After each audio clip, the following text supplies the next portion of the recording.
Come in. Come in means to enter a room, space, or building.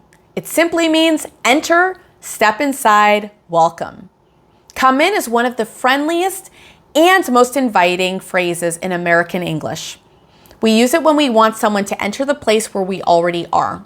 It can be a home, an office, a classroom, a store, or any indoor space.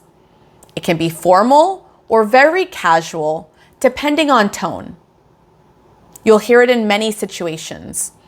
At home, for example, you can say, "Come in, make yourself comfortable." At work, you could say, "Please come in and have a seat." At school, students come in quietly.